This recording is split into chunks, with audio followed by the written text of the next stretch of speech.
Assalamu alaykum aziz ve hurmatly görüjiler. Heftäniň habarlaryna men Nur Muhammed Nadim bilen Radio Türkmen arkaly hoş geldiňiz.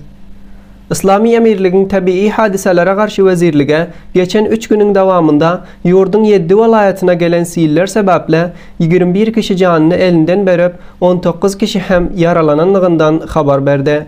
Bul wezirligiň sözçisi Canan Saýyk bul wezirligiň ýardamçy muassasalar we nihatlaryň hemkarlygy bilen 3 aýyň içinde bul sillerden nus gören 50 000 aýla azyk we nakda pul we başga gerekli mümkinçilikleri ýardam edenligini aýdyp, bul prosanyň dowam tapanlygyny aýtýar.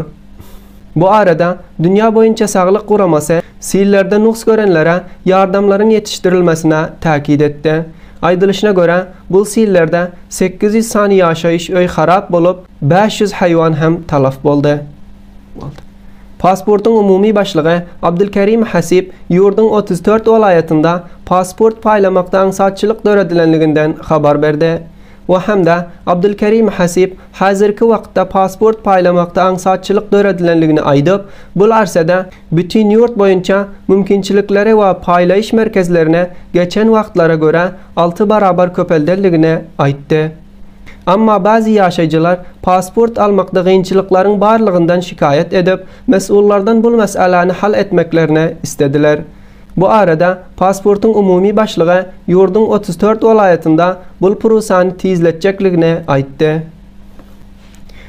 Katar yurdun Hilal Ahmer Cemiyeti 10 sany saglyk merkezine Afganistanyň saglyk mümkinçilikleri el yeterligi ýok mantykalarynda döretjekliginden habar berdi.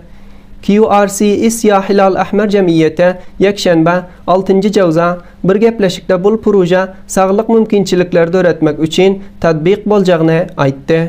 Hilal Ahmer Cemiyetiň ýardam we halkara ösüş bölüminiň mesuly Muhammed Salah İbrahim bul merkezleriň her ýyl 250 000 eneler we çağalara saglyk mümkinçilikleri döredip biljekligini aýtýar. Aydılışına göre İslami emirlik hakim bolandan beri yurdun saglyk sektoruna zarar yetip ve İslami emirlik daşar ülkelerden saglyk bölümlerde hemkarlyk etmeklerini istedi.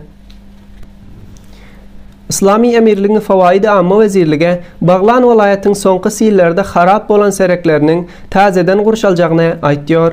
Bul wezirligiň başlygy Muhammed Isa Sani Baglan welaýatynyň sillerde nus gören jaýlaryny we harap bolan umumy ýollaryny görmeklik bilen mahalli mesullara bul ötgeç edilýän umumy ýollaryň gurşalmasyny aýtdy.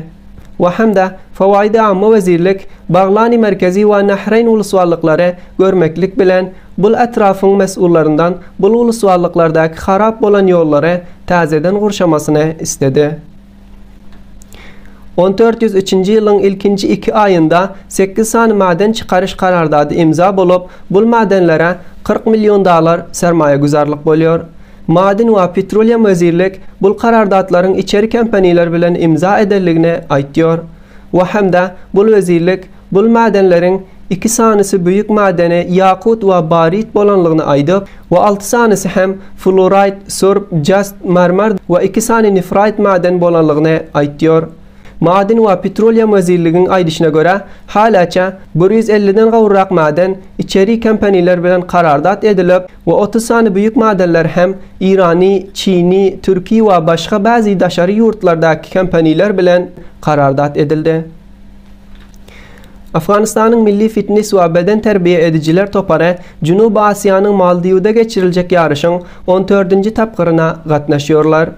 Yurdun Beden Terbiye Edici Federasyonunun mesullary öz Facebook safhasında Afganistandan 11 werzişkaryň bu ýarışa gatnaşjaklygyny yazdy. Bu ýarış Afganistanyň werzişkarlary şamyl 8 ülkanyň gatnaşmagy bilen geljekdäki aýyň 6-njy güninden ta 10-njy gününeçe dowam tapýar. Aziz we hormatly görüjiler, bu heftäniň habarlary şulardan ibaratdy. Geljekki heftäçe sizlere Allah hipaget tapşyrýar.